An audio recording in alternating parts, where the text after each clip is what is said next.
始まります。一人一人。Oh my, hi there my, welcome. We have about 3 minutes before the next time jump window opens. So while we're waiting, let me share with you the Maori legend of how this great lake was created and why it is one of the few inland lakes in the world that rises and falls. Lake Wakatipu Maori is the lake that now sits beside Queenstown, but it wasn't always here. The Rapue people who lived here told a story of Matau, an evil giant that fed on members of their hunting parties. The chief's daughter was a beautiful young woman called Manata. She was in love with a young man named Matakodi, but the chief said no. Matakodi was not good enough. One night, Manata disappeared, and word spread that Matau had kidnapped her. The chief was heartbroken. Whoever rescues my daughter can take her hand in marriage. This was Matakodi's chance. He knew Matau always slept when the northwest wind blew. So when that wind was blowing, he set out to save Manata. He found her and tried to cut the bonds which held her, but failed. Manata begged him to leave, but Matakodi refused. Manata began to cry. The love in her tears melted away the cords, and they escaped back to the village where they married. However, Matakodi knew that while Matau lived, none of the people were safe. So when that northwest wind blew, he set out again. He placed a great mound of taramea grass around Matau as he slept. He then set fire to the taramea. Matau was covered in flames, the fat from his body feeding the fire. The blaze was so fierce that it burned a hole deep into the ground. It melted the snow on the hills that filled the hole that became Lake Wakatipu. They also say that Matau's heart did not burn and still beats under the lake. This drives the rise and fall of the water. Apart from Matau's beating heart, one of the other remarkable features of this lake is the native long-fin eel. The biggest eel in the world. They live here for up to 80 years before they head down the Kawerau River to the Pacific Ocean, where it's believed they travel over 2,000 kilometers to spawn up around Tonga. It's an incredible journey, much like the one we're about to take today. So, we're cleared for takeoff.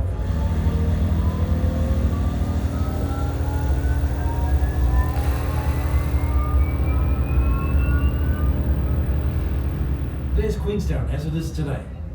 You'll recognize it. That's the jetty down there where we have just come from. First up, we're going to check all systems are working with a small jump back in time.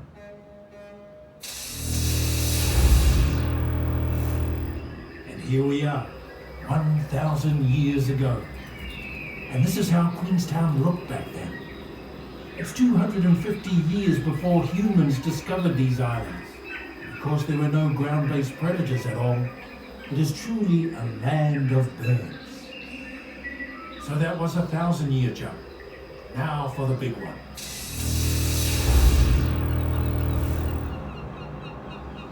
We're back 19 million years. Back to a time when Queenstown was thousands of kilometers from where it is today. And most of it was underwater.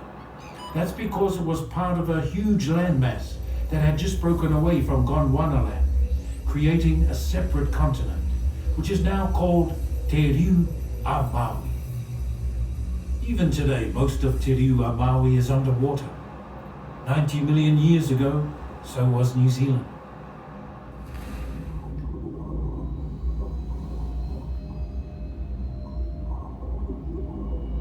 And the incredible prehistoric sea life that lived and died in these waters is only now being discovered in fossils found in both the North and South Islands. Now, if you keep an eye out, over there on the right, you will see one of the two biggest creatures that rule these waters. There she is, the plesiosaur. She looks a lot scarier than she is.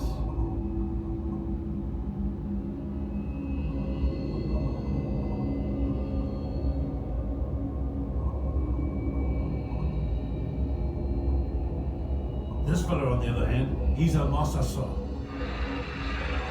We call him Murray, part lizard, part crocodile, and he can get very grumpy.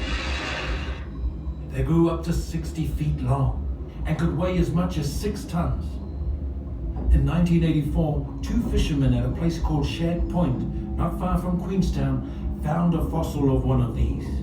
It's been dated at 70 million years old. Some days he makes it very clear that he's not happy to see us down here.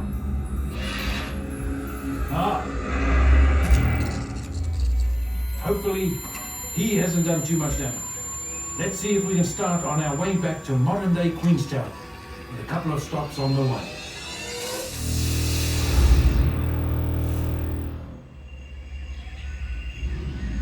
Here's the first one. 65 million years ago, time when giant dinosaurs roamed the earth.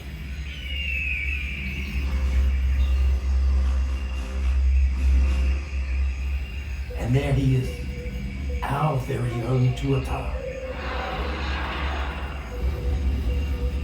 All of these dinosaurs once lived on the land that makes up Aotearoa.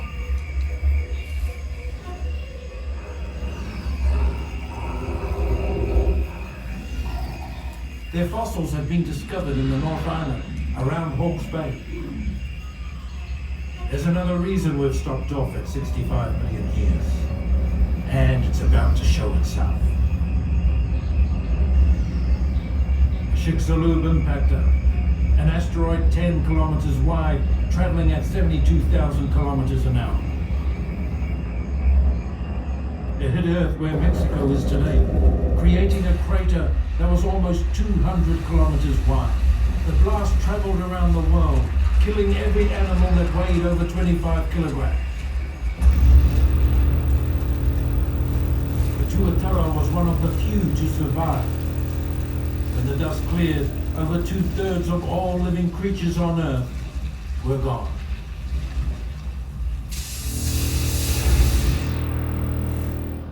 We're 15 million years out now, and Aotearoa, New Zealand is taking shape. I'll turn the scanner on and we can see what's happening underneath. The South Island's nearly done, but the Southern Alps are still making their way slowly to the surface. It's pretty hot under there, so I'll put the shields up.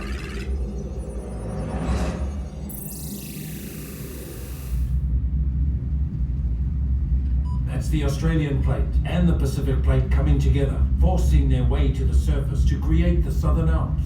It's a process that will take millions of years, so I'll turn the time warp on and we can speed things up a bit.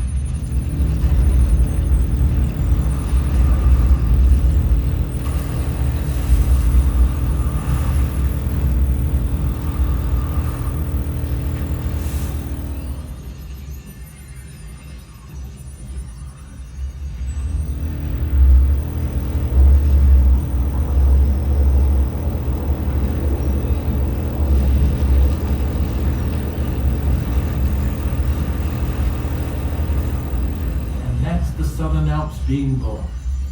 Fascinating fact is that they are still growing today, and they grow at the same speed as your fingernails.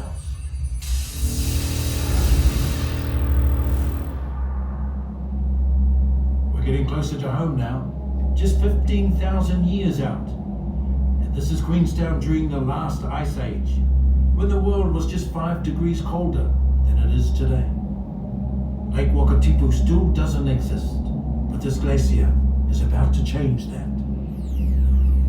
We'll just park up here and watch the glacier carve out Lake Wakatipu. A few million tons of ice and rock grinding their way down the valley over thousands of years. Check out the heads-up display on the left, and you can see the lake start to form.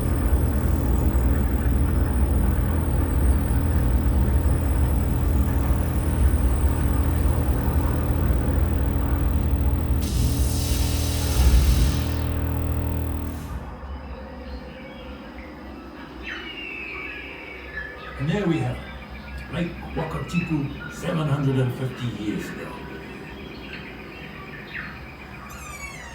As you can hear, it's still that wonderful land of birds.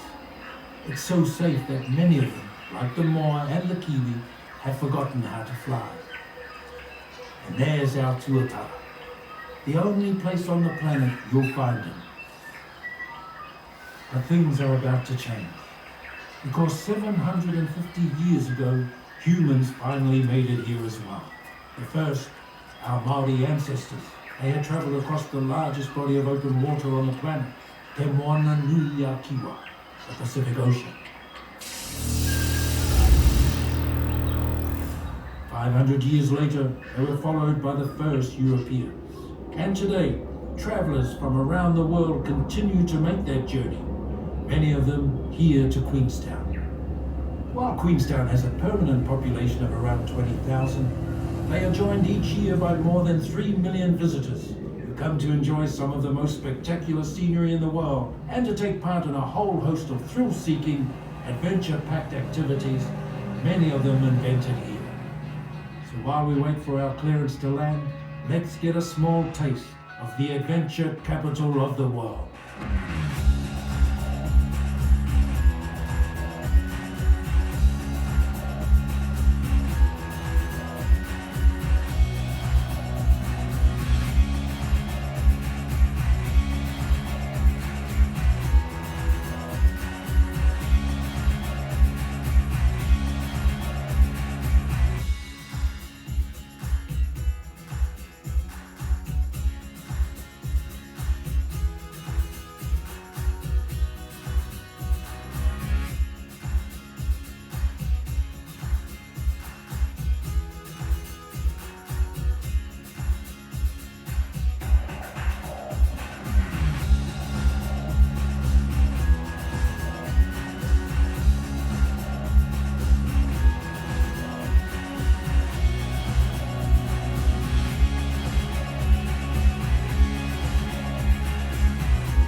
Kia tau te rangi Māria. May good fortune be upon you. Travel safe.